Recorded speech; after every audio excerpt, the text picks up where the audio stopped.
Sejarah bulu tangkis di Indonesia. Di Indonesia, bulu tangkis dimulai pada tahun 1930-an. Di masa itu, cabang olahraga bulu tangkis pertama bernama ISI, yaitu Ikatan Sport Indonesia. Namun setelah itu, bulu tangkis sempat dilupakan karena Indonesia sedang menghadapi masa perang.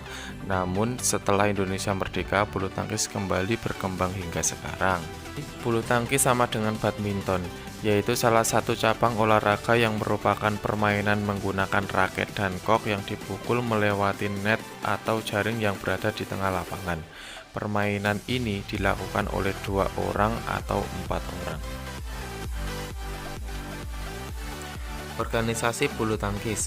Organisasi yang menaungi bulu tangkis tingkat dunia adalah IBF, yaitu International Badminton Federation, yang dibentuk pada tanggal 5 Juli 1934. Namun pada tanggal 24 September 2006, melalui keputusan bersama di Madrid, IBF diganti nama menjadi BWF, yaitu Badminton World Federation.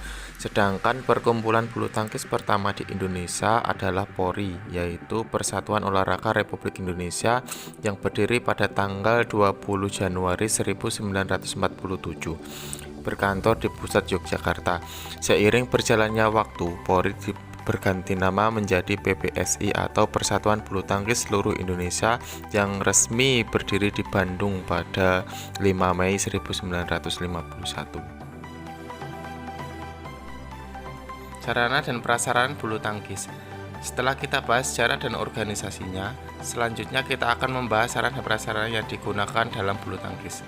Pertama, lapangan. Lapangan bulu tangkis berbentuk persegi panjang, dibagi menjadi 2 bagian yang terpisah oleh net yang membentang di tengahnya. Memiliki panjang 13,40 dan lebar 6,10 meter. Untuk permainan tunggal yang digunakan adalah garis dalam, sedangkan dalam permainan ganda yang digunakan pada garis bagian luar. Pada masing-masing lapangan terdapat beberapa garis yang membagi lapangan menjadi 2 bagian, yaitu garis servis. Tiang dan net. Tinggi tiang yaitu 1,55 meter dan net dipasang di tengah 1,524 meter dengan lebar 6,10 meter yang dikali 76 cm. Ketiga, raket dengan bentuk seperti ini. Kemudian shuttlecock yang dibuat dari bulu angsa dan gabus di ujungnya. Kemudian sepatu, biasanya menggunakan karet mentah sebagai alat supaya tidak licin ketika digunakan. Terakhir, kostum.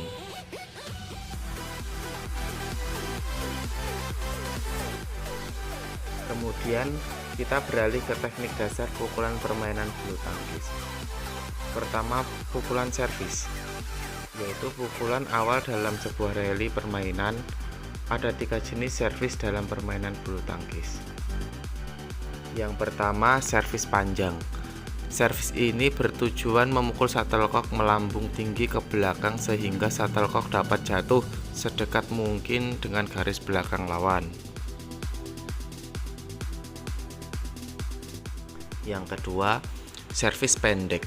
Servis ini bertujuan memukul shuttlecock sedekat mungkin dengan net dan jatuhkan shuttlecock sedekat mungkin dengan garis tepi lawan.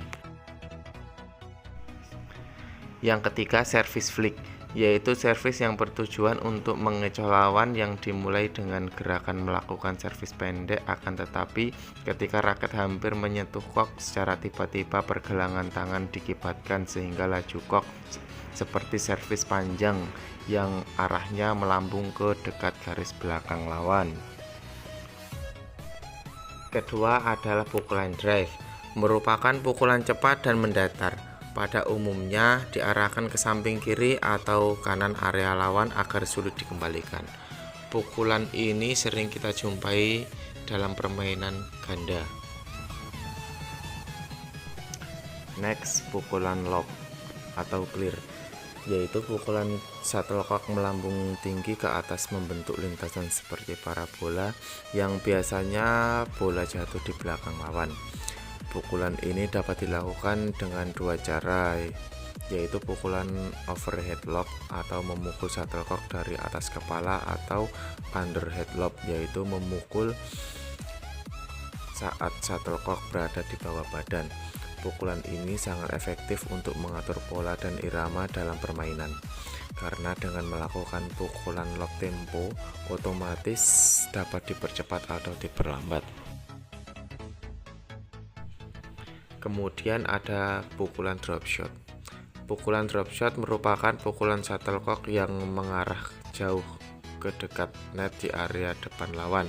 Pukulan ini sering membuat lawan tertipu sehingga lawan sulit untuk menjangkaunya.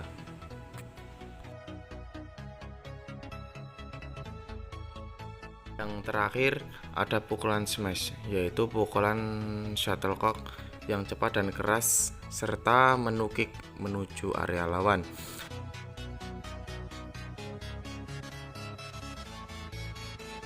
Dilakukan dengan posisi shuttlecock berada di atas kepala, biasanya dibarengi dengan lompat supaya menambah kekuatan pukulan dan memperluas bagian akhir pukulan.